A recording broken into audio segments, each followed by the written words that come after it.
আসসালামু আলাইকুম সম্মানিত খামারি ভাই বোনেরা, আপনাদেরকে আরএস এগ্রো ফার্মের আরেকটি ভিডিওতে স্বাগত।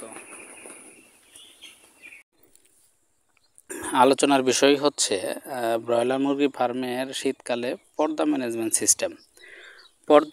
শীতকালের পর্দা ম্যানেজমেন্ট সিস্টেমটা একটা জটিল একটা সিস্টেম।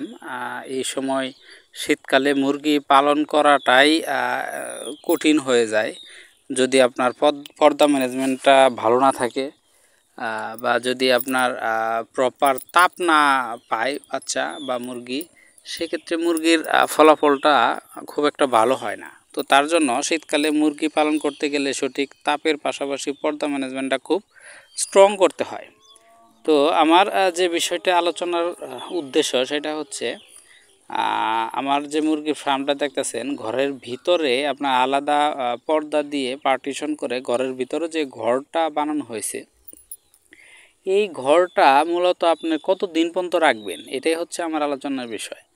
আপনি বিশেষ করে দেখেন, শীতকালে আপনার মুরগির কিন্তু ব্রুডিংয়ের যে সময়টা, এটা নাভি শুকানোর যে বিষয়টা, এটা কিন্তু মূলত 4 থেকে 5 দিন একরের তাপ দিলেই কিন্তু ব্রুডিং পিরিয়ড শেষ হয়।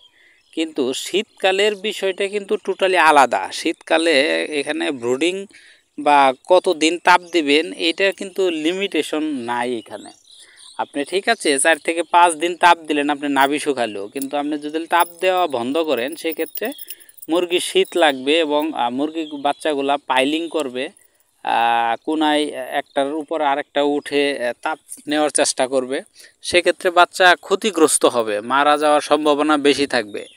আবার শীত নিবারণের জন্য বাচ্চাগুলা জড়সড় হয়ে থাকবে, খাবে না, তেমন একটা আপনার গ্রোথ আসবে না, বাচ্চা ছোটো বড়ো হয়ে যাবে, এরকম অনেক ব্যাপার স্যাপার থাকে। তার জন্য এসব যেন না হয়, সঠিক তাপ যেন পায়, ইলেকট্রিসিটি কম খরচে সঠিক তাপ যেন পায়, তার জন্যই কিন্তু মূলত এই ঘরের ভিতর আরেকটা ঘর করার বিষয়টি এখানে আসছে। তো যেহেতু ঘরের ভিতর ঘর করলাম, মুরগির বয়স আজকে 14 দিন। তো এই 14 দিনে কিন্তু আমি ঘরটা ভেঙে ফেলছি, ভিতরের ঘরটা। কারণ কি, 12-13 দিনের পরে মুরগি সাধারণত খুব একটা তাপের প্রয়োজন হয় না। এখানে আপনার শীত নিবারণের জন্য হালকা কিছু লাল বাতি জ্বালিয়ে রাখবেন, সেক্ষেত্রে যে তাপটা পাবে এবং নিজেরা নিজেদের গা গরম করার জন্য যে অবস্থায় থাকবে, এতেই ইনাফ, যথেষ্ট।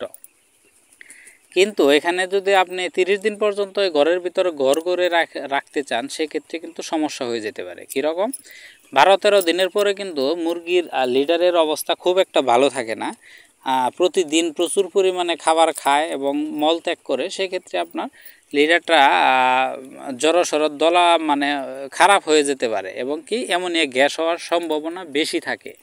তো তার জন্য আপনি চেষ্টা করবেন 12-13 দিনের পরে সাধারণত ঘরের ভিতরে যে ঘরটা, এটা ভেঙে ফেলার জন্য, যাতে অ্যামোনিয়া গ্যাস হলেও অ্যামোনিয়া গ্যাস যেন এই আবদ্ধ ছোট্ট ঘরে আটকে না থাকতে পারে এবং কি এটা সহজে বের হয়ে যেতে পারে, তার সুব্যবস্থা করে দিতে হবে।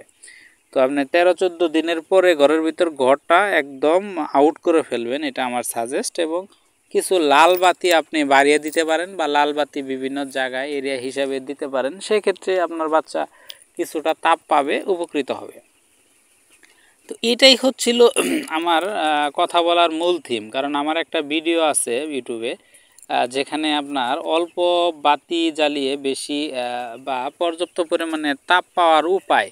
তো এখানে আমি ঘরের ভিতর ঘর করে দিছি, কিন্তু এটা কবে আউট করব বা কবে আউট করলে সবচেয়ে ভালো হয় সেটা ওখানে ক্লিয়ারভাবে বলা নাই। তো তার পরিপ্রেক্ষিতে আজকের এই ভিডিওটা, যে আপনি কবে এই ঘরটা ভিতরের ঘরটা ভেঙে ফেলবেন বা মুরগির জায়গা বাড়িয়ে দিবেন, তো এই বিষয়টি নিয়েই মূলত এখানে আলোচনা করার উদ্দেশ্য। তো আশা করি এই ভিডিওর মাধ্যমে আপনারা সঠিক বিষয়টা জানতে পারছেন যে কতদিন পর্যন্ত ঘরের ভিতর ঘরটা রাখা উচিত এবং কতদিন পরে ভেঙে ফেলা উচিত, বা ভাঙবেন কেন বা রাখবেন কেন, সেটাও বিস্তারিত বুঝিয়ে বললাম। ইনশাল্লাহ আপনারা উপকৃত হবেন। আজকে এই পর্যন্তই। পরবর্তী